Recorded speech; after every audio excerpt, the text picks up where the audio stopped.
nicely done. Hoyland. Oh yes, he must score surely. Jamie Hoyland has done it. Oh, on the spot from Johnson. Great quickly.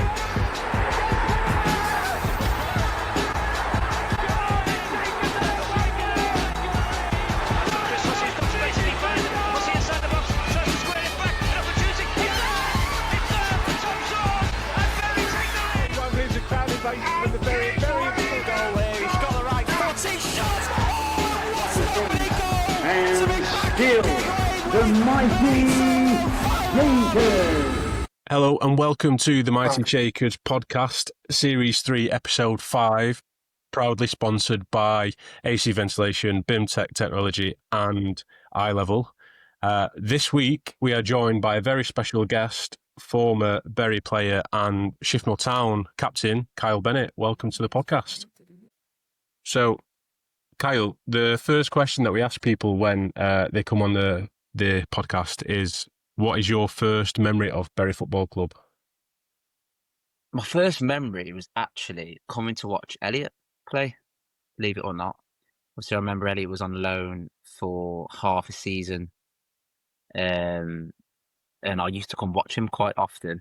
You know, I remember a lot of the players that were there, and it was a very, very, very family-friendly ground, which was always something I loved coming for. You know, they treat you very, very well. Like I say, part of the family. So that was always my first memory of Bury. And then, yeah, just the area really. It was just like a proper, you know, down to earth place where you could have football conversation or conversation about anything in general, with people taking interest in what you've done or what you're doing. So yeah, that were my first memories of Bury. Nice. So did you come to often then to watch Elliott play? Yeah, at the time I was still, I would have been at Wolves still. And I think a lot of Saturdays, you know, after we played our matches under 18s or whatever it might be, you know, we always used to fly up to Gig Lane, me and my old man and a couple of his mates and come watch at Gig Lane, or if he was away, we'd go wherever they were. So yeah, it was always a fun trip down to Bury, up to Bury, should I say, from where I am. And obviously you've grown up with Elliott at Wolves as well. What was that like, having your brother in the same academy as you? It was obviously, you know, competitive. It's competitive in football anyway, with players. Now, add your brother into that, it's got a bit of added spice to it. So yeah, it was always a great thing. But you know, I looked up to him as a role model. Really, he was always a model professional. He always did the right things, and sometimes I got it right, sometimes I didn't, but I tried. But yeah, it was great to have him. You know, you've got someone a common theme to talk about, and something you can bounce off each other with, like ideas, or, you know, ask about performances, etc., etc. Elliott was quite big on that, actually asking me what I thought about how he played. So yeah, it was great. And you're a Wolves fan yourself? I am. So what was it like playing for the club that you supported? Yeah, well, I think I grew into supporting Wolves just because I watched them growing up. So my old man supported Man United, so that was like kind of, I got forced to support Man United in a sense, because I was just watching them. But yeah, obviously growing up at the club, and when we were younger, from the younger ages at the academy, they used to give us 2 free tickets per player for every home match. So we used to go and watch the games, and watching, that was the Championship football at the time. It was massive, you know, it was 28,000 people there at the game. And yeah, it made me just fall in love with the club, really, and some of the players there, and they were like my heroes. So yeah, it was great in the end to actually support the club and play for the club, yeah. So you obviously were both at Wolves at the same time. Yeah. When you were both playing, were you ever playing against the same teams or travelling to the same clubs when you were playing? As a professional? As when you were both in the youth team, so would you be like travelling together for games on like a Sunday morning or a Saturday morning? Yeah, so interestingly enough, I was quite fast-tracked through the academy, really, in a sense. So, you know, I played my first reserve game when I was 15, and that was when there was, you know, proper reserves where you had players that didn't play from the first team played, and then some of the younger players played, and it was a mixed match of everything. So I was playing in the under-18s from 15 16 years old. So, I was always in the same team as him really for a lot of it. So it was quite interesting. We did a few tournaments away together, like in Holland and a few other places. So it was actually amazing really when you actually look back and think about it. At the time, you don't appreciate it as much, I'd say, but looking back now, it was an honour to do that with your brother, because let alone how hard it is to make it as a player in general anyway, to have two of us doing it is, looking back, it's actually incredible, isn't it, really? Yeah, The odds of that happening. So yeah. Yeah, we wouldn't have minded it if you were both playing for Bury at the same time, I think. we'd have had fights on the pitch, I reckon. And obviously, when you came on trial at Bury, Elliott had already been on loan twice. So did he have any involvement in the move? Did he sort of recommend Bury as a club, or had you already sort of known what they were about going off from when you'd been watching the club and whatnot? Yeah, I think I was still at Wolves when I come to Bury. I think I just got picked for England 20s that season, the season before, sorry. And, I thought I was going to get a new contract at Wolves, X, Y, Z, and everything was looking well. But I was actually injured, so I couldn't go to it was the Under-20 World Cup, I believe. And I obviously thought everything was going to be okay. Went to a few trials at different places. I went to, actually, they told me, you're not actually getting a new contract. We're actually going to release you. Which, to me was quite a surprise, but football's football. Went on trial at a few different places, West Brom, Leicester, actually went over to Holland, went to Heronveen, went to a few different places, and for some reason, people were offering me deals and then just pulling the deal for whatever reason. There is a reason, but we won't go into that, there's no point. And then, obviously I was, struggling, to be honest with you, to find a club. And it was quite confusing, obviously, being picked for in the 20s, and then 3 months later, I can't get a club anywhere. But then Elliott, said to me, look, would you go to Bury? I was like, absolutely, of course I would. Like, I want to play football, I want to continue my career in football. So he obviously got in touch with Alan Neil, rang him up directly and just said, would you have a look at my brother? And he said, yeah. So, and that was the end of that. He had a massive involvement in it. And in fact, like I say, he was the one that actually pieced that all together in a sense. So obviously knowing the club and being there anyway, I knew I was in safe hands. I knew Nilly was really, really good manager, really good man managing people. So it was a no-brainer really. And like I say, in a sense, I didn't have anywhere else to go at the same time. So. And how did you find that transition from living like Telford, Wolves area to then moving up here? Well, it was interesting. I stayed up there sometimes with Linnell John Lewis. He obviously lived over there. He's still a good friend of mine now.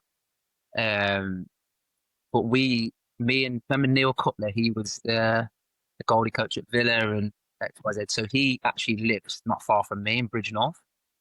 So some weeks we'd take it in turns to drive up and down. So we actually drove it most days, to be honest. So that was interesting. But obviously when I stayed up there with Lenny, I loved it. Nightlife was good. One straight road from Bury into the Manchester Centre was brilliant. You touched on it there, Kyle, about Alan Neil. How did you find him as a manager? Because obviously you weren't straight into the team. I think we had 4 wingers at the time, including you. Yeah. There was, I think, Mike Jones, David Worrell, and Andy Howarth. So right. How did you find him, and how did you find being part of the squad and not starting initially? Yeah, no, obviously it's difficult to get to grips with, but I knew I was a young kid. I was still a young kid trying to find my way in football. Mike Jones was an established player. He'd had 2 or 3 seasons at that level. Was it Wazza won it? David Worrell as well. Established footballer in that division. Andy Howe not as much, but still, he played games in the league, and I was really, really new to it. So obviously it's frustrating because you want to play as a player, and you think, I'm as good, if not better, than what's there, because you have to have that kind of confidence about yourself as a player. But I think I just took it all in actually, and knew I'd have to bide my time because these experienced players that have played matches. So I found it okay, to be honest with you. They weren't. They're actually helping me in a sense as well, which is quite odd. Not odd, but giving me tips and little things to do. And obviously having Nilly there as well, he talked to me quite often, which, not all managers do it with younger players. It's kind of like the senior players that they'll speak to, and if they're not playing, they'll pull them and say, right, you're not playing because of this X, Y, Z. But Nilly still did that with me, even as a younger player. And I thought that's when I said about man management. Like I thought he was great even with the young players, so he really, really, really helped me. And like I say, I thank him a lot for me having the career I did because he gave me that chance. And you mentioned the shop then. Was there any other players that you were close with and potentially still speak to now as well? Yeah, I still speak to Mike Jones. Who else? Futch, I still speak to Futch now and again. Obviously, he's doing brilliant with the England under-20s himself.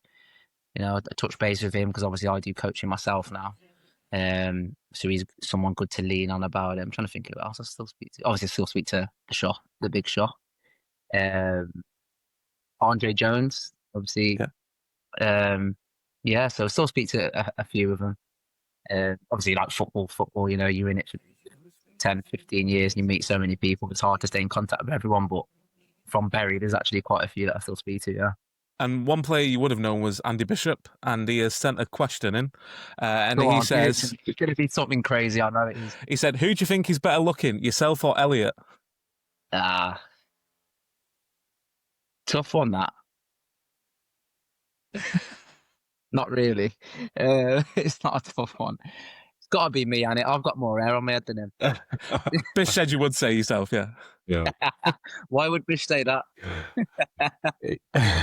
He didn't say, but he did say that you would pick yourself, but he did say that you were both top lads. He ended it with that. He said you were both top guys. Told you, when you as a football player, you have to have that confidence in yourself, not just about football, but your looks as well. Like you said, especially with your competitive. Yeah. Yeah. You got any stories about Bishop, seeing as we're on the subject of him? No, not really. Do you know what? Bish was a great guy. He's really, really funny, and obviously he was an icon for League Two. Really, the amount of goals he scored, and people feared him in the league, and I just found him a really, really, really nice man. Very funny. It was the kind of life and soul of the change room. Really, he always made everyone laugh and had got the lads with that camaraderie. So he was brilliant. Bish was really, really enjoyed playing with him. Some goal scorer as well. Yeah, didn't run much, but could score. Like he knew where the net was. He's from your area as well. He's a Wolves fan, isn't he? Yeah, he is. Yeah. Wolves. Yeah. I think he was unlucky with injuries. Very unlucky. Yeah. Especially, I think that season we got promoted that you were playing. I think he was unlucky because before that he was sort of playing in the teams that were keeping us up. Really, like we were relying on him a lot, and then he was struggling with injuries. But yeah, he was class, Bishop. Yeah, like I say, I remember when I used to come watching, obviously, the first 2 seasons, when Elliott was there, the half season and the full season. I used to watch it, and he knew where the net was, the boys, didn't he? Speaking of goals, you obviously scored your first against Crewe, Gig Lane. How was that moment for you? Yeah, it's incredible. Like, me and my girlfriend talk about it now, actually. Like, I had a conversation not long ago about, like, if you could bottle up that feeling, you'd sell it for millions. And it's probably been said before, but the euphoria that comes over you is just, honestly, it's insane. And, to do it at home as well and score 2, didn't know what to do with myself, to be honest. Obviously, I've never scored in the league before. And obviously we won the game, which is great. So yeah, incredible moment. And obviously, them little moments there were part of a bigger picture as well, not just me scoring. We got promoted from results like that, so that's what makes it all the better in the end. Because the promotion, it was obviously my first full season in football, and I just thought it was like that every year. You get promoted every year, but yeah, great. While we're on the topic of goals, I'll get my surprise before we talk about the promotion. So I don't know when I've acquired these, and if you would like these back, I will happily give them on Saturday. No way, no chance. But I have a pair of your boots from that season, Adidas F50s. God. They've still got the mud on. I'll show it to the camera so people can see who are watching it. They are the pink plastic blades. Oh my God! I think size 6.5. Size 6. How have you kept them? They were at my mum's, and I remembered having them. So I said, "Have you still got them?" She went, "Yeah, I've still got them." So if you would like these back on Saturday, I will happily give them back to you. You're gonna donate them back to me? Yeah. 50 quid. Yeah. But obviously, you have to score an own goal in 90th minute to make sure we win. Yeah. But yeah, you've got to wear 'em. I knew there was going to be Yeah. a catch to this. But yeah, if you would like these back, I'll happily give you these back. Mate, that'd be brilliant. But like, oh man, I can't believe you got. It's funny, got so many of them. Like at the time, I wish I'd kept all my boots. At the time, I was sponsored by Adidas, so I used to get boots all the time. Yeah. Guess how many pairs I've got now? None. No Adidas boots.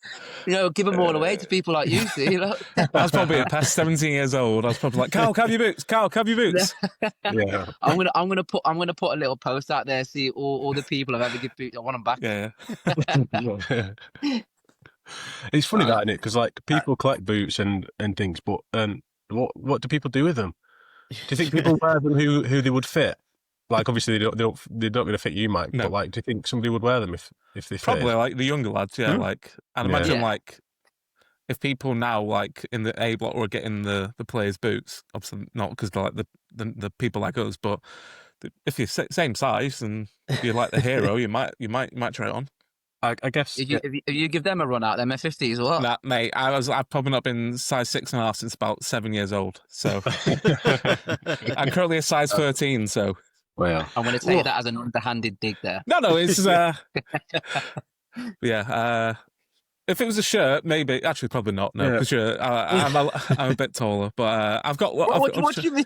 I'm like Wikipedia's not right, I'm not 5'5". I'm bigger than that. 5'6". I'm 5'6.5". The half count. Yeah, I'm 6'3", so it might be a bit of a mismatch. oh man, we need to. Let me an inch for you, mate. I seem to remember you wearing an orange versions of those boots. Maybe when you scored those 2 goals against Crewe. Yeah, I did. Orange F50s. Yeah. Orange and black they were. White Iconic. soles. Yeah, You absolutely. On it. Matthew, you're not about to tell me you've got those as well, have you? No, I haven't. No, but I might go and try and see if I can find any on Vinted or eBay or something. You're not going to believe it. He's actually got them under his bed. Well, he's got your shirt on there, so. Well, Is that I'm wearing the shirt from that season, which is a little bit, nerdy, but I had to. It's not my shirt though, is it? No, it's not. No, I'm afraid not. No. So you say you're trying to give me an underhanded dig as well? It wouldn't fit. No, absolutely never. No. But going back to that season, obviously, we spoke about nearly, obviously left with 8 games to go. What was the dressing room like at that time? Yeah, no, I think it's pretty obvious, how it was. We went on a great run. We were closing in on the season, I guess, and we were in a great position. So it was obviously difficult to take because how well we'd done, the relationships he'd gained with the players, the old ones, the new ones, and that team bond and spirit we had. It felt, bit of a kick in the teeth really, but understanding. He's gone to the Championship. If players and managers get approached by clubs like that, it's hard to turn it down, really, isn't it? So we totally understood his reasons, but I think we had enough senior pros and people within that dressing room, characters in that dressing room to drag us along, which we did. You had people like Ryan Lowe, Stephen Schumacher, Effie Sodji, Ben Futcher, Phil Picking, Joe Scars. Keep naming them. Andy Bishop. You're not short of experienced people who've been there, done it, been around it. So, they dragged us through, to be honest, and especially us young lads showed us what the standards were, and without a manager in, and it actually was really good to see that side of it for myself, because I'd never experienced being in a first team manager, leaving, being sacked or whatever, and getting another job. So it was a good learning experience for me, and it ended up working out well, because we got promoted. So, 18 points from 18 after he left. Like, there couldn't have been a better run, and to end it the way it did at Chesterfield, it was amazing from a fan perspective. So I can only imagine as a young footballer back then, like it like you say, you've heard it like that every year. Yeah, it was like, surely it's going to be like this every year now. Or I'll just play for a team, get promoted, have a party, simple as that. But football don't work like that. But no, it was, like you say, 18 points from 18. It was incredible, and like I say, I think just the experienced people, players in that dressing room, absolutely dragged everything out of every last one of our players. And we used the whole squad, which was amazing, really. We utilised, it wasn't a massive squad, but we utilised what we had, and we had strengths in every area. So it's good. Yeah, looking at that squad now, I remember that was the season Max Harrop had got into the side as well from the youth team, and now he's obviously playing in our division as well. So there's links everywhere. But yeah, I remember that Nicky and Jose we had as well up front. Nicky and Jose and Ryan Lowe were Ridiculous. yeah. And we had Tom Lees as well. Yeah, I didn't look at the career he's had. yeah. Yeah, insane, really. We did have a great team. Look at even like Lowy manager, Shuey manager, Futch manager. Yeah. You know, people like that have gone on to do some great things in the game. So that just shows them three there were big members of that squad, and they've gone on to, you know, being a role within football that shows why they're there, in a sense. Yeah. And obviously that run culminated at Chesterfield, getting promotion. What are your memories of that day? And if you have any remaining from the night, because I can imagine it was quite a good night in potentially Bury in Manchester. Don't remember much, not gonna lie. It was absolutely steaming. But yeah, it was a great day in terms of the game. I remember I started that game and I actually had a really good game. I remember I had a really good game there. I think we all did, to be honest. We had a really, really good performance as a team, and obviously Lowy scoring that goal, you know, just put the icing on the cake. But it was incredible feeling. Like I say, it was my first promotion. Yeah, and obviously you don't know what to expect, do you?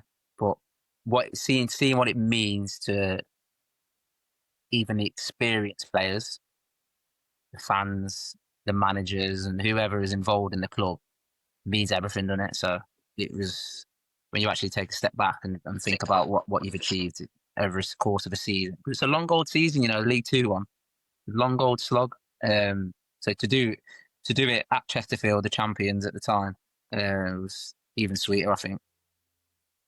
Yeah, I'm just going to say that it's in the manner as well, going 1-0 up 1-0, 2-2, and then scoring late as well, and Ryan Lowe, like the goal, like still videos now is just amazing, like fans running on the pitch and things and celebrating. It just insane. Yeah. Was any of you there? Yeah, I was at the back. Like every year, it comes up on Facebook memories, like uploading the whole photo album and whatnot. And obviously, you would have had a probably decent view of the goal from Ryan Lowe. Me? Yeah, you. Oh, absolutely brilliant one. Yeah. It just Don't know about you, but it felt like time had stopped. Like when that ball drops to his foot, it felt like time had stopped. yeah, definitely. And name me a person who name me another person in that team who you'd want to fall to. Yeah, True. it's amazing. It's just amazing. The worst thing about it, obviously, now, like, what year was that? 2011. So, I mean, 2011. going on 15 years ago now. Just when you watch YouTube videos, like, the just quality just isn't as good as it like what it is now. Obviously, so that's just the only bad thing now, isn't it? Like looking back, but it's just such a good goal as well. It takes it so well. I remember watching the video back as well, actually, because we did come back to Bury that day.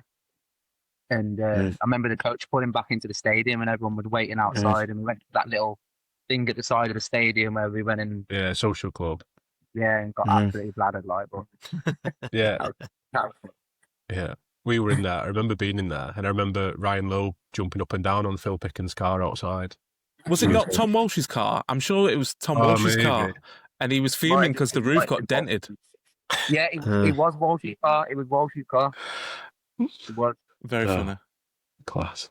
That guy was funny when we went to Marbella, I can tell you that. The chairman took us all out to Marbella, didn't he, that summer when we got promoted. And Walshy, man. Well, I believe the chant on the coach back, it was what, Fenton, get your cash out. Yeah, absolutely. Get your cash out, mate.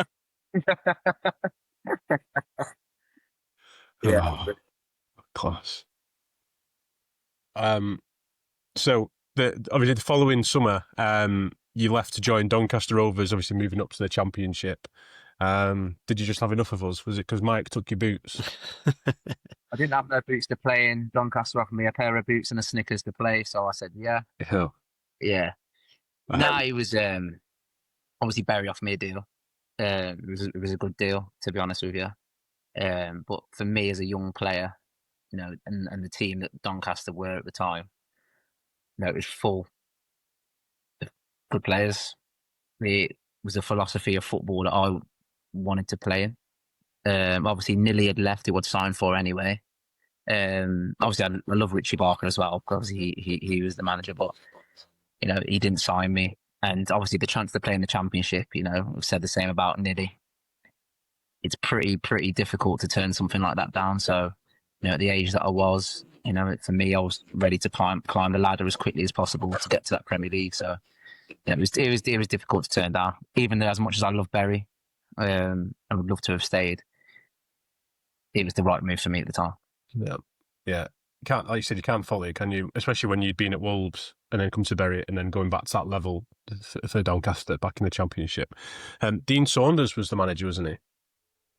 At the start, I signed for Sean O'Driscoll. Ah, okay, yeah. Sean O'Driscoll was the one that signed me. Who came in next?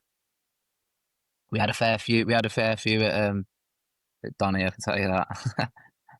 Yeah, it was Dean Saunders coming after Sean O'Driscoll. Yeah, you're right. He did. Character in, mate. I tell you that. Wow. That's one of the funniest men in footballing. That's what I thought, because I like you, like him on talk sport, things like that. He just seems like such a character. Yeah, he had a story every 5 minutes in.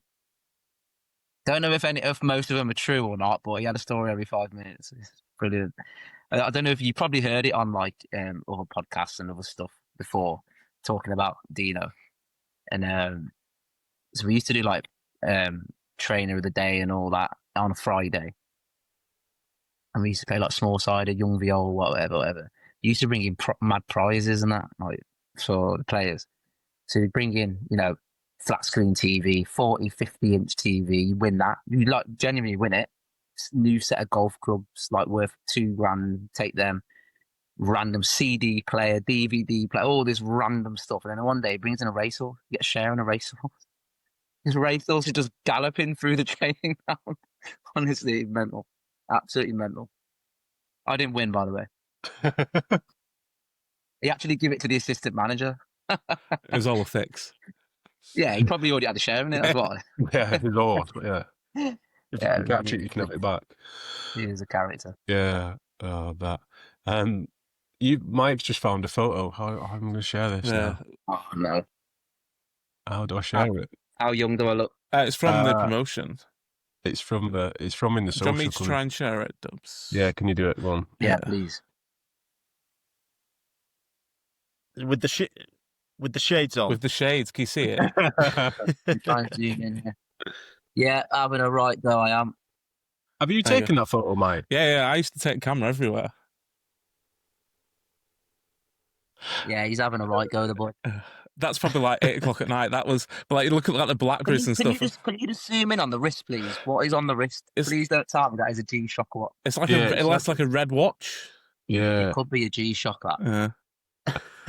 Yeah, Andre Jones, Phil Pickett. Yeah, Andre Jones, Peter Sweeney. Oh, yeah, Sweens. Oh. What a player. What about Sweens, Yeah, what a player. What a player. But yeah, some good memories. Good memories. Funny, that. Serious season, that one, I can tell you. But the second season at Doncaster, another promotion for you. Yeah, obviously the first season, we actually had a really, really good team. Start off with, and then we obviously Sean O'Driscoll left after about 10, 12 games or something like that. We got really unfortunate. We had Billy Sharp was out injured on the first day. James Hayter, a couple of our big players, strikers as well, were injured for 6 months. So we were obviously struggling for goal. We passed teams off the pitch, like no danger, but we just couldn't put it in the back of the net, unfortunately. And then obviously Sean left, brought in Dino, and then we had some investment from somewhere, I don't know. And then we started bringing in the likes of El Adjuv, Pascal Chimbonda, Frederick Picquion, Harita Alunga, Habib Bey, and all these, all these random players are coming in, and you're like, why are you here? Like, it was mad. And unfortunately, I think there was a big divide in the changing room, and yeah, we ended up eventually getting relegated. But the season after, like you say, we ended up winning the league. And like you say, I thought it was just football, didn't I? You either get promoted or you get relegated. My first 3 seasons were like that, yeah. But you got promoted in much more dramatic fashion that year, obviously at Brentford away, where they've missed the penalty, and then up with Coppinger scoring. Yeah. Uh, No, another example of would you want the ball to fall to anyone else? And the answer was probably no.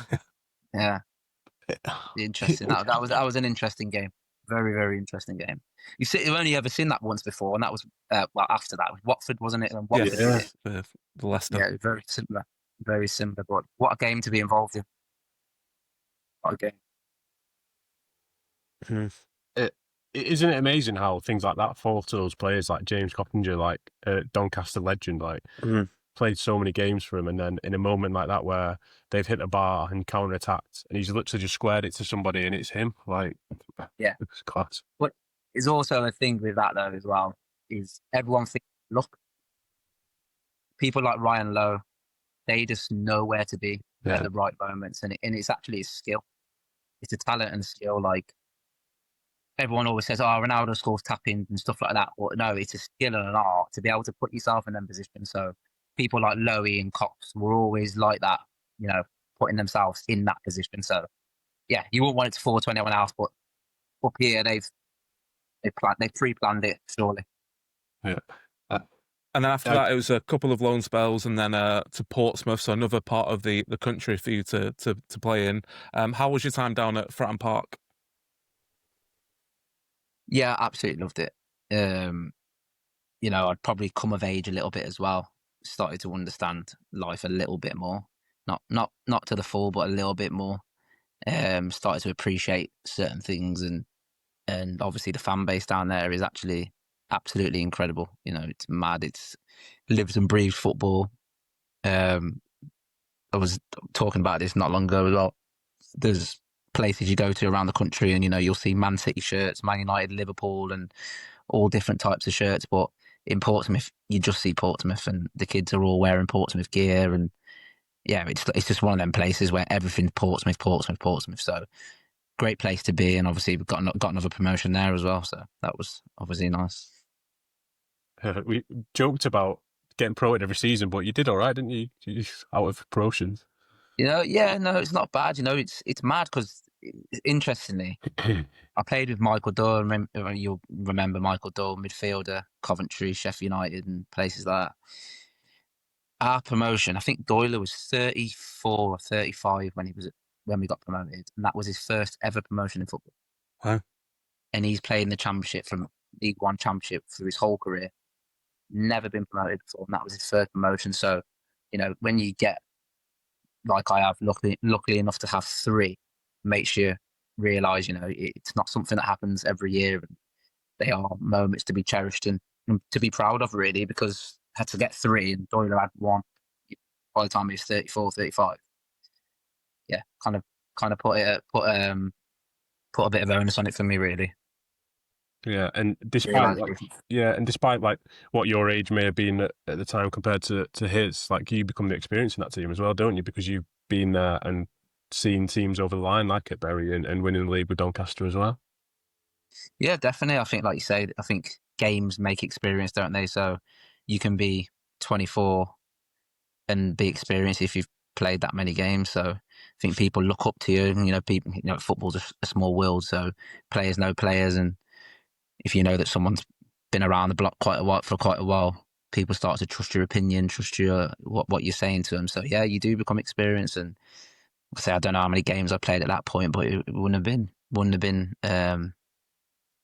only a few. It would have been quite a few hundred. So yeah, you do become experienced, and you do know when seasons are getting tough, and them little moments in seasons, learning from people like Lowy, Futch, Shuey, all them people. You pick up little things when seasons are getting tough, what to do and how you can help the group.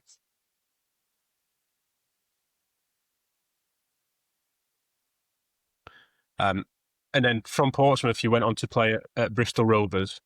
Like you said, another part of the country. How was that at Bristol? Yeah, Bristol. Love living there. Football didn't quite happen for me there, to be honest with you. Quite a lot going on in my personal life at the time I was at Bristol. Yeah, so didn't really happen for me on the pitch. The first 6 months, yeah, I was really good, and then after that, I did struggle a little bit, to be honest with you, on the pitch itself. The place was great. The fans are good there as well. But unfortunately, you're judged on the football pitch, and rightly so. I've admitted in the past that I probably wasn't good enough at the time I was there. Like you say, no one really knows what's going on behind the scenes, and you don't come out and say it to people. But there's a lot going on. So, but I enjoyed it nonetheless. Just, it's football, and I've got to represent a good football club. So. Yeah. And it was almost like a full circle after that, from starting and growing up in Telford to going back to Telford United. How was the switch into non-league for yourself? Yeah, initially I struggled, to be honest, as well. Like I say, still things going on within my personal life, etc. And I could have stayed playing in the full-time game. To be honest, I had quite a few offers to go and play in different places, and it just weren't right for me at the time. And obviously switching into non-league, being at home around my family and stuff was where I want to be.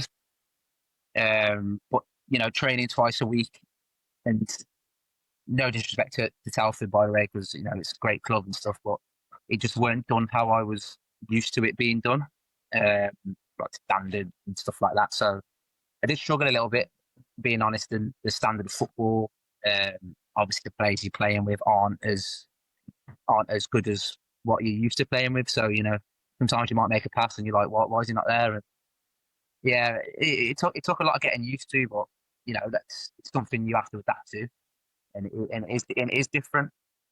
And I'll say further moves at Hednesford and Stratford, sorry, and now you're at Shiffnel in your second season. What's it like at Shiffnel? Because obviously we're playing them on Saturday. We the sort of new team to us. No disrespect, no one's heard them before because of the Midland League through to the Northern League. So, what can you tell us about Shiffnel? Yeah, it's a small club, really, really small club.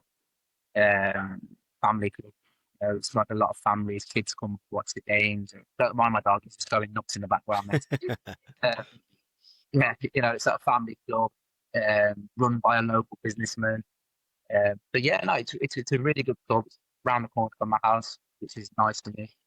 But yeah, we come up obviously from step 5, and it's the first time the club's ever been at this level. Is why you probably never heard of them, and you probably never heard of them because obviously it's Bury. So the big ball is Bury in the league this year. But yeah, no, it's a great club. Enjoy playing for them, and this is my 3rd season, I believe. And how is that sort of like that geographical change? Because obviously coming from like the Midland League, and there's a couple of us that have moved as well. How the squad adapted? Because I think is it Darlaston? They did a similar journey from like Midlands to our league, and they lost like quite a lot of players due to the travel and stuff like that. How's Shiffnel found that switch? Yeah, obviously it's a lot longer distance, different parts of the country you got to travel to, but a lot of our players have been at Shiffnel for a number of years now. So obviously going up to a league that some of them have never played in before, the club's never played in before. It was an opportunity a lot of the players didn't want to miss out on. So, stayed loyal to the club and stayed. And yeah, so we've kept the core of our squad of promotion together, which is quite essential, which is probably why you're seeing us do okay in the league this year so far. And so now captain Kyle Bennett as well. Ooh, don't know who the hell give me the armband, but yeah, like you say, experience, learned a lot in the game. Yeah, I'm not sure. We've got a few players in our team that that players look up to and take a lot of advice from. So I'm the one wearing the armband, but we've got quite a few solid players in the team that also help out on that front too. And in terms of your own game, has it adapted? Have you changed it at all? So Bury fans seeing you this coming Saturday, is it going to be a bit of a different Kyle Bennett, or are we going to see you flying down the wing and beating our fullbacks? You won't be seeing any of that. You'll be seeing head it, kick it, and run forward. Now, obviously, as you get older, I'm 35 now. You do have to adapt your game. I haven't got the speed as what I used to have. Still can run, but I'm not that flying winger, just driving at my fullback no more. So yeah, I've adapted my game, but love it still the same. I did have a period when we were just talking about where I did kind of fall out of love with playing the game.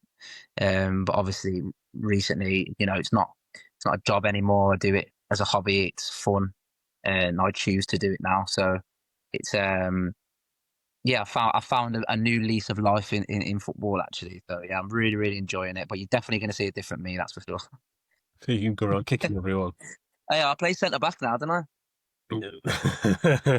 Centre midfield, isn't it? Centre midfield. Yeah. So centre back. I'm a towering centre back now. Yeah, I play centre midfield now. I play centre midfield. Yeah, I mean it's going to be good on Saturday, isn't it? And Mike mentioned about the geography. You've already been up. I was working out which the furthest game was, and I think it'd be Clitheroe for you, which is going to be a couple of hours. But I think you've already been up to Averill, haven't you? You beat Averill. Yeah, we beat Averill 1-0. Yeah. Which is was it 1-0? Yeah, 1. Was it 1-0? 2-1. 2-1. Which we think we should have beaten really, but we drew 1-1. So there's going to be some of those trips obviously coming up to Bury as well. That'll be taking another one off, and then like I said, you'll have Clitheroe. So there is that travelling. And I can't. When do we play Shiffnal away? Do you know, Mike? Shiffnel away is. How do you not know 6th that? of December. Mike? Come on. The only reason I know it's 6th of December is because I was looking at going to New York that week, and I was like, I can't go because I want to go to Shiffnel because it's a new ground to tick off on Footballogy. Sorry, what? Sorry, you're supposed to be going where? I was looking at going to New York, but I'm going to look at going the week after because I missed like a random home game. I don't like missing games that are new grounds. You're sacking off New York to come to Shiffnel. No, I'm still going to New York, but I like to go, because I'm missing Sporting Calcer away, and I'm really gutted about it because like Dan's doing like the booze train and whatnot, and we've heard about how good the ground is, and I'm gutted to miss it. So.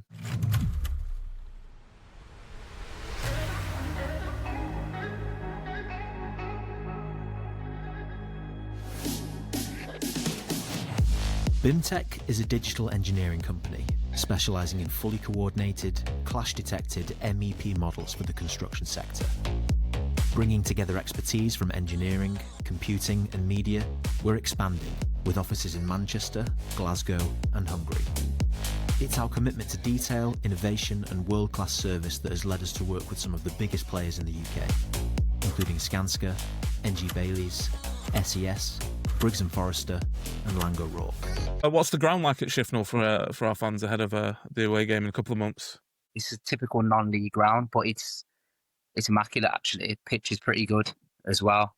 Like I say, it's only a small kind of stadium, little stand over the side, but no, it's really, really nice. We get a lot of compliments from opposition teams that come and never been before and say how well put together it is. So yeah, you'll like it. Got a nice bar for you, the men.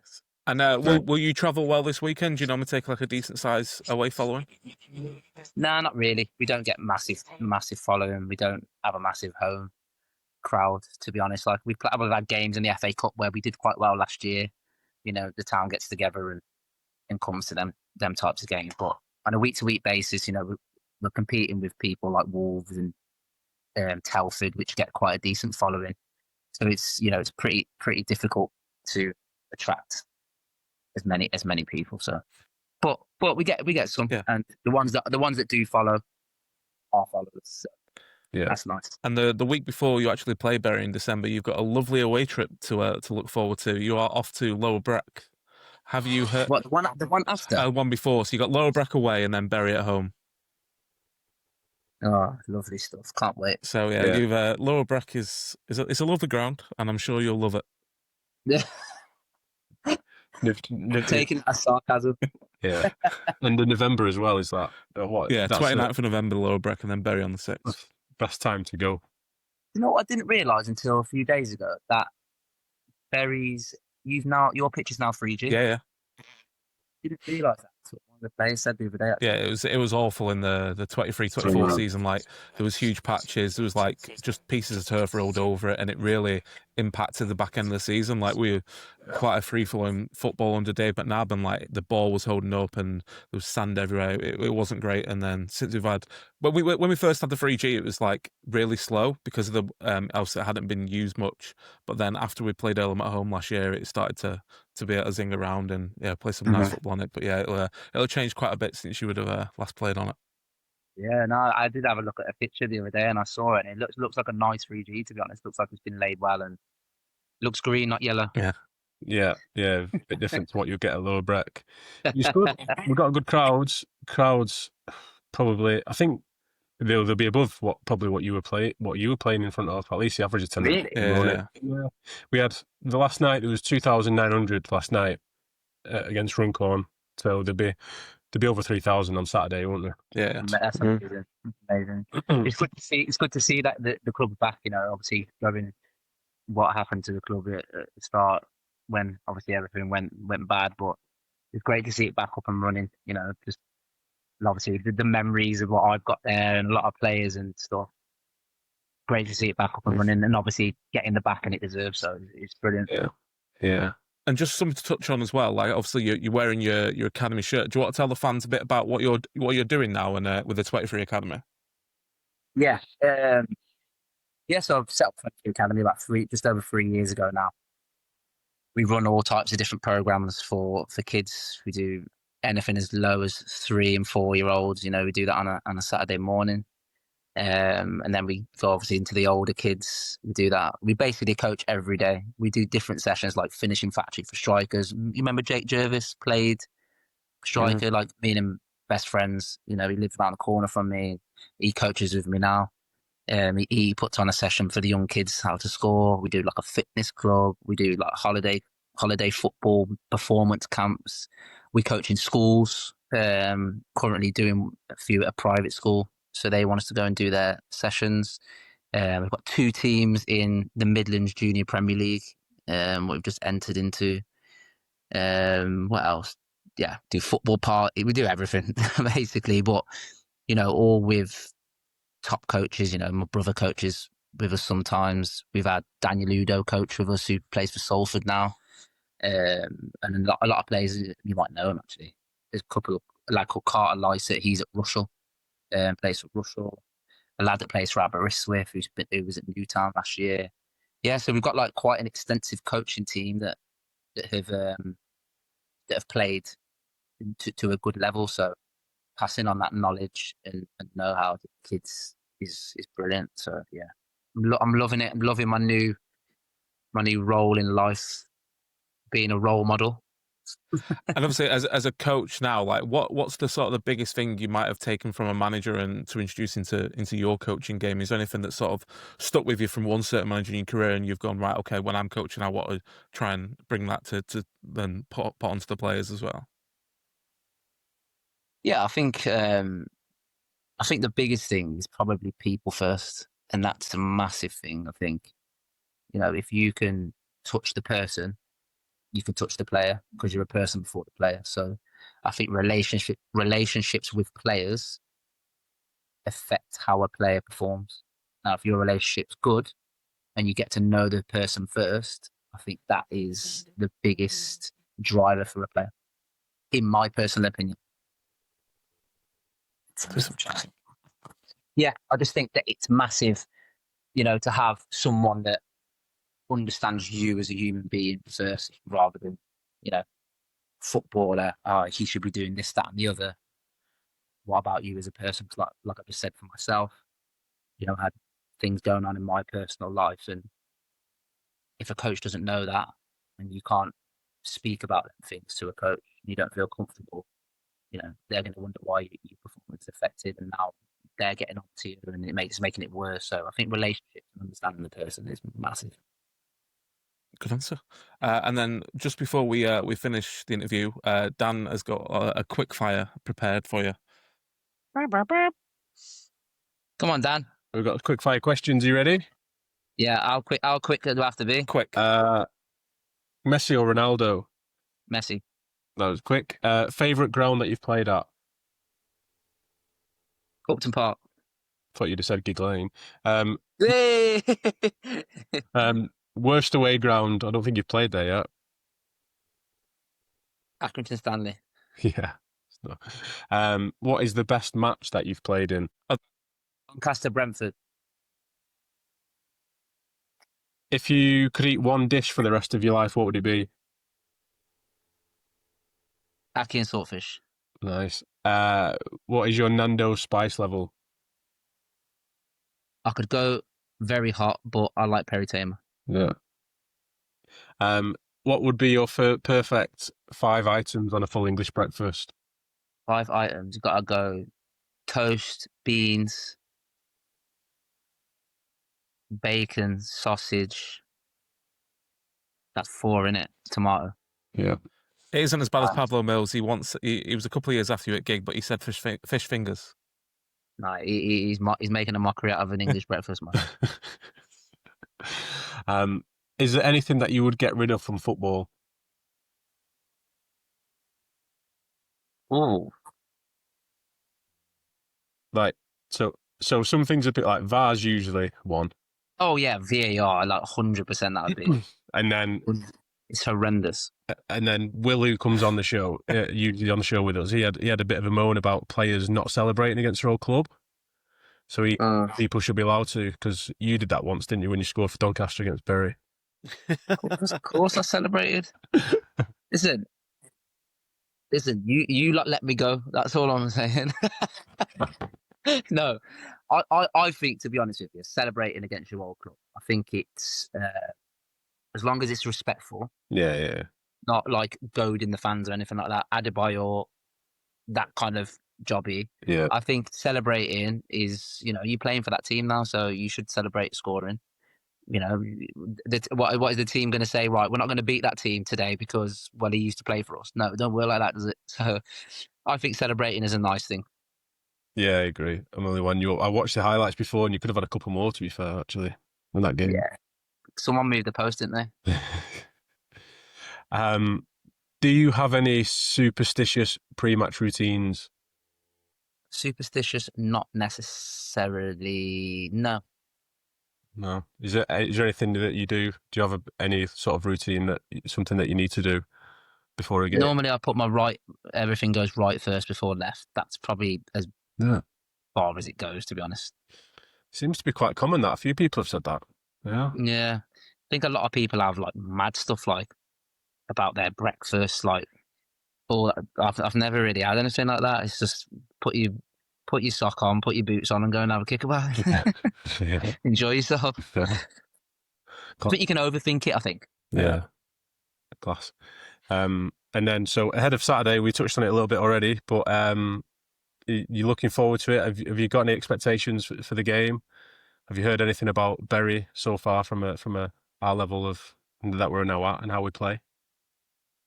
Yeah, no expectations or anything like that. I think both competitive teams, which they are most at this level, to be honest. Heard quite a lot about Bury. Obviously, it's a high profile club at this level as well.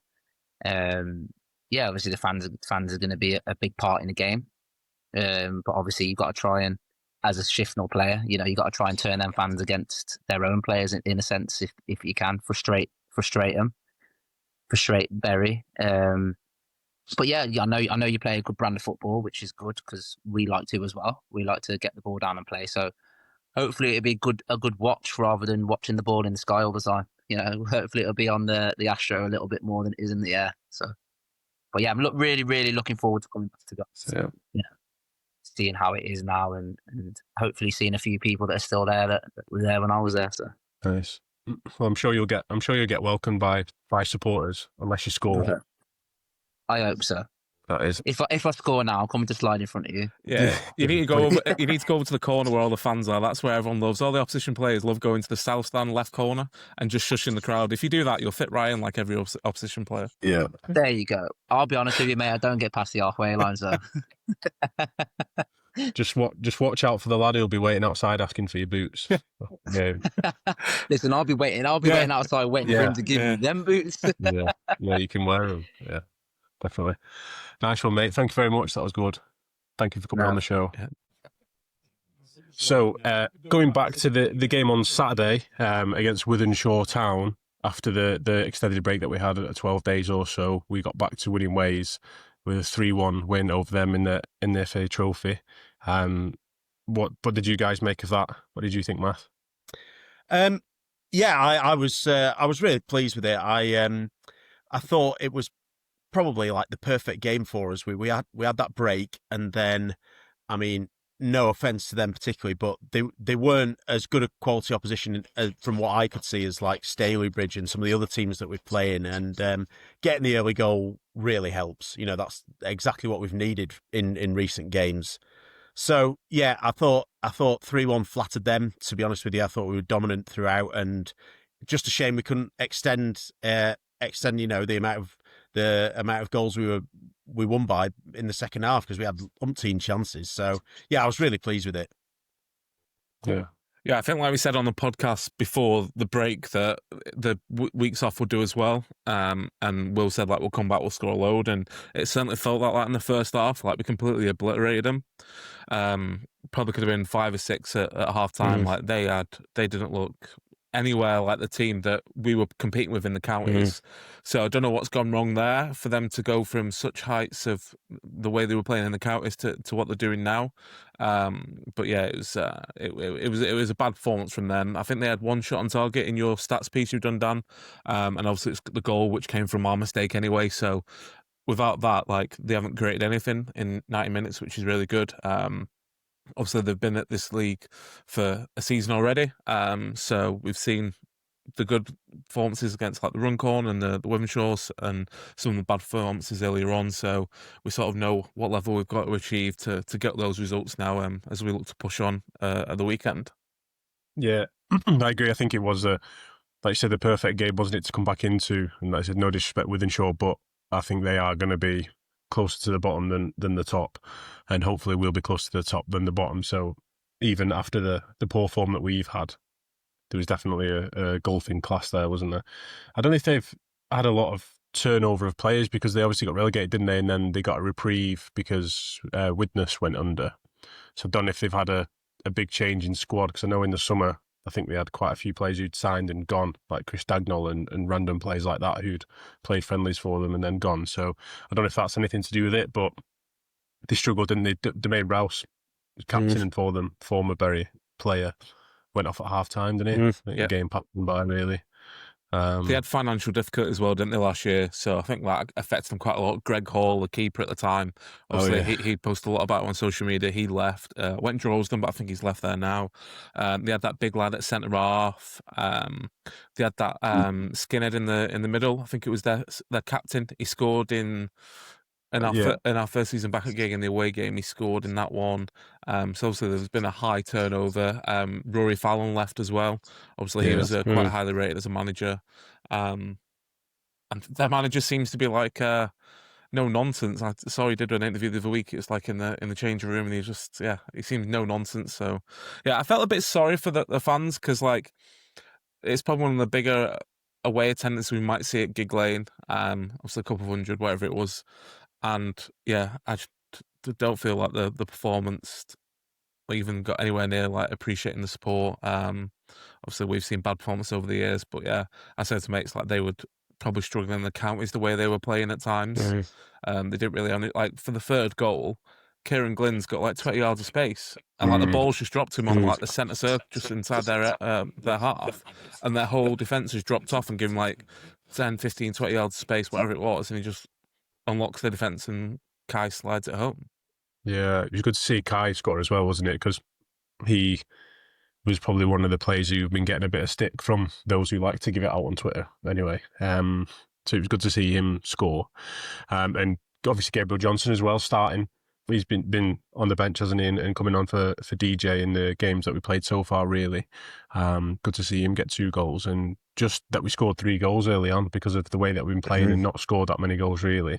You do think, oh, this is going to be it. This is going to be the game that Leeds actually said it was going to be, where we were going to score loads.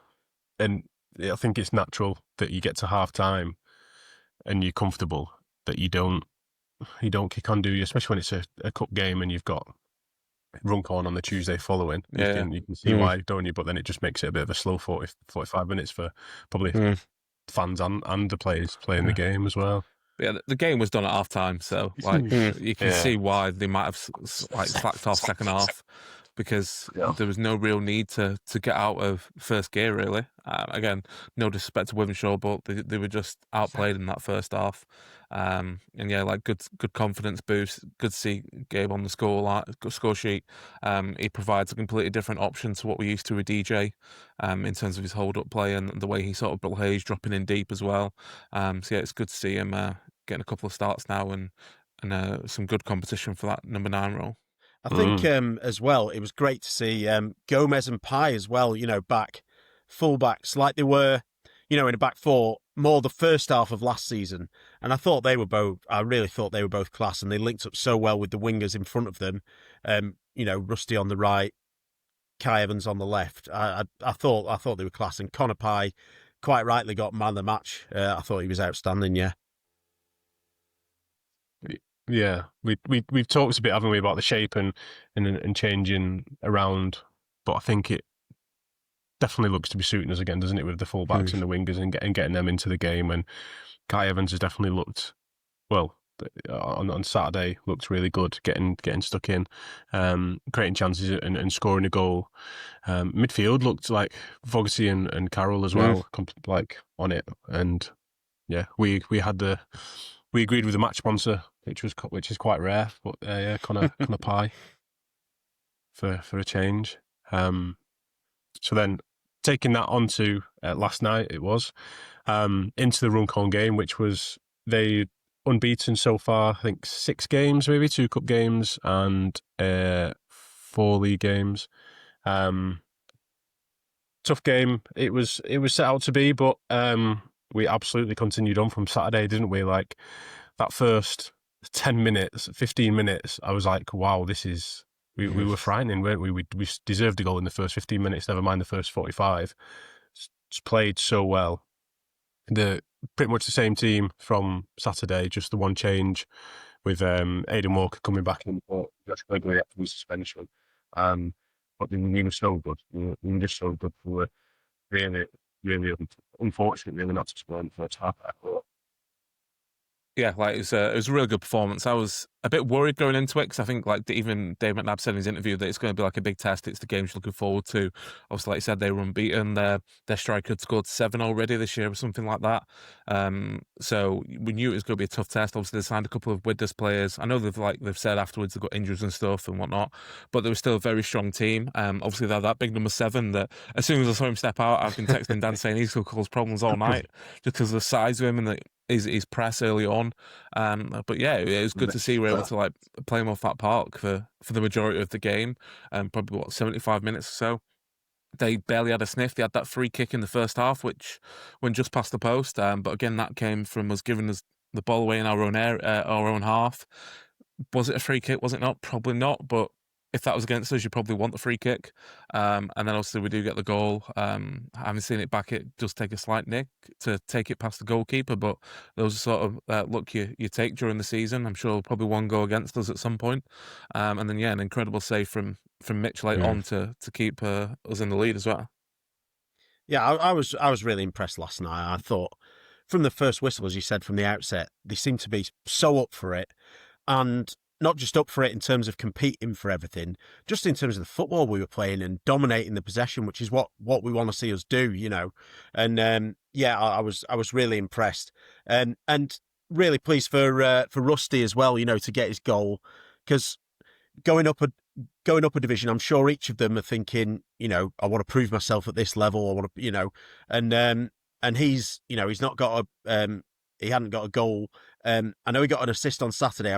Can't quite remember whether he got an assist before then this season. So it was really good for him to get on the score sheet and to get the winning goal. But I was really, really impressed with the way that we managed the game, and I've definitely seen a step up in the level of opposition, particularly in terms of the defences, I think, and goalkeepers compared to the counties. And even though Runcorn, they didn't pose much of a threat, they were still fairly well organised, and it wasn't like we were picking them off at will, if you know what I mean. And overall, we didn't have, I wouldn't say we had loads and loads of clear-cut chances, but we were the better team throughout and thoroughly deserved to win, and I think deserved to win by more than one. But Had I been offered 1-0 before the game, I definitely would have taken it. Yeah, yeah, completely agree. It is. It's been just a bit strange in some of the games, hasn't it? That we've been a bit unlucky, and then last night we got the luck, like you said, Mike. Like they'll come against us at some point, but like the Avro goal that we conceded, that was bad luck, wasn't it? And we've had a couple of mistakes, so we were due a bit of luck, and I think we would have scored eventually. I think we would have got there eventually if we didn't score that free kick. But may have took a deflection, but it was good work from them, wasn't it, to take it quick and try and catch them off guard? Because I think the only criticism I sort of had, or like, sometimes it just take a little bit too long when we get forward in like the final third. We just want them to like cross it first time, or just like try and catch defence off guard. For them to do that, it's always really good. Like I said, the defenders have been a lot better so far, even in like that Newcastle Town game, which I don't think they were a great side, but they were really organised in the back. So even the teams that aren't going to be very good, maybe back than sure who let us go 3 in 20 minutes, I think are still going to be hard to beat because they are going to be organised defensively. But yeah, we went for Rusty as man of the match last night. Again, agreed with the match sponsors actually. But when we were discussing it, it could have been any of them really. They were all really, really good. Gomez probably unlucky for the second game running. I think he could have been man of the match on Saturday and as well as last night. He's looked really, really good. He just looked so. I don't know. We just looked really good last night, didn't we? I think it's worth it around so well. I think it's worth mentioning the defence as well, because I think, am I right in saying we've only conceded 3 in the league so far in 5 league games? Is it 5? Yeah, and 3. So 1 against Aberystwyth, 2 against Stalybridge. Yeah. So and then 3 clean sheets.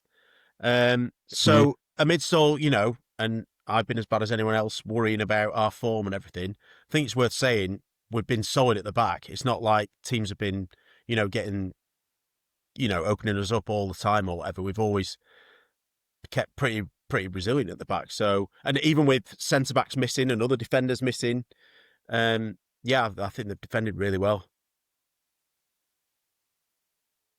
Yeah, be another tough test this weekend as well. Obviously with Shiffnal Town and Kyle coming to town.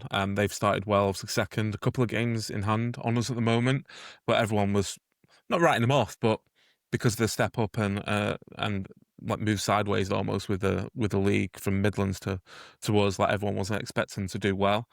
Same for like Darlaston, Sporting Cowser, and they've started really, really well to be second. So yeah, if we can get another win there, everyone, like we said on the last podcast, like everyone will forget that we lost twice against Stalybridge because it'll be in the past and we potentially had won 3 games in a row. Yeah, I nearly have. Like you don't want to get carried away, do you, with the performance? Like with 2 games, but like we look so much better. We look back to how we were playing last season with so much more confidence, and it's what, like we said on the last pod, but that's come from what Tim and Dave have always said in interviews, is that training time is like so key for this team and how they want to work, and they're rarely wrong, are they? When we have a spell like that, like the West Idgery one, and we came out of the games of like Litherland and Low Breck, like we've turned it around, and usually with good performances as well. Not just scraping wins. It might have been 1-0 last night, but like we've just said, it should have been more. Really, we deserve more goals. I think we must have 2 cleared off the line last night, at least within the 6-yard box. We were just begging to go in, weren't we? And just not going in. I think DJ did really well when he came on as well. So obviously, like, there'd be a lot of pressure on him to get that first goal in the league this year, and he's sort of having to adapt his game because obviously last year the chance was coming to him pretty much all the time, and now he's having to adapt his game. Like, and obviously he's starting on the bench compared to last year. So to him to come on and have that cameo last night and do everything pretty spot on, like nearly gets the goal from the Johnson cross. There was the point where he's probably like 15 yards off the ball on the halfway line, and the ball bounced in front of their centre half, and he got his body in, blocked him off, and then got the foul and got him booked as well. So yeah, it's all very positive after that break, and long may it continue. Yeah, they must have had 3 or 4 yellow cards last night for those types of fouls. Yeah. I think maybe 2 in the first half, 2 in the second half, because there was another one it may have been on Kai Evans, probably maybe 2 on Kai Evans, and he had a chance as well where the keeper came out, came flying out of his line, and then he fell, didn't he, chasing the ball, and then gave a foul away, which was annoying because keeper was still out, wasn't he? And there was a chance that we could have got the ball back, but yeah, what was he doing? Miles out. Yeah. I saw on Facebook somebody say on the NPL West group, which is pretty half Runcorn, half Bury, pretty much everyone that's been arguing so far. Somebody said that he does at least one a game. So Yeah, eccentric, I believe described us. yeah, but it was definitely going to be interesting viewing last night, I think, on that group. But I think they took it quite well. We got to play in a couple of weeks anyway, so no doubt they'll be saving all the responses and screenshots in case they win. Yeah, that's it. And they'll probably end up beating us, won't they? See how it works. Isn't it? But yeah, at least having a bit of rivalry with somebody, because don't really have that anymore, do we? Local rivals and stuff. So people can create one with us if they like. This week's Shaker shout out must go to our very own Michael Henson. On his birthday, he's decided to spend his birthday with us recording. So happy birthday, Mike. The big 3-2. Big 3-2. Well, Chesterfield, Wow. the Chesterfield win. 3-2. True. Yeah. A real Kyle Bennett super fan. Yeah, you got your little shower last night at a gig, didn't you? Yeah, I was desperate for a piss. So I'd pretty much sprint into the toilet, and then I heard it on the announcement, and then you're all lighting up the WhatsApp. Did you know he was coming? No, because my dad sorted everything. I didn't know if my mum would even know who to contact or whatever. So yeah, I think she must have either gone through Brian because he knew my dad, or somehow get it. I don't know. Yeah, it was Michael Henson from the Mighty Shakers podcast as well. Oh right, I didn't know he had the podcast bit in. Yeah, Better than you got at People know who you are, the better than you got at the end of season awards, of course, Mike, isn't it? Yeah, and his friend. Yeah, he made it now. But yeah, it was nice, mate. So thank you for spending your birthday with us. Yeah. And the curse was lifted, obviously, as you said. The curse was lifted. You would get beat at the game before your birthday. Yeah, Rochdale being the worst. Yeah, was that the 4-2? The 4-2 one. Those are 4-2. Yeah, Nicky Adams. Selling programs for that mug, making me late into the game, and then they scored as I walked in. Ugh. Yeah. Sorry. You in Keats was his name? Keats, yeah, Keats. Keats. Keats is a listener. He'll be pleased with that. £10 a game, can't beat it. Thank you to those who came and had a chat with us on Saturday, tested their knowledge, their trivia of if they could remember the Bury FC players from history, from the photographs. We should have got names really, so we could give them a bit of a shout out. But there was one guy who got 7 out of 9. He did the best. Thank you everyone for listening. It's gone to pot a little bit at the end, but yeah, thank you everyone listening, and look out for Mike and Kyle on Saturday. Shiftnal game. Yeah. Right. We'll see you all on Saturday. Up the Shakers.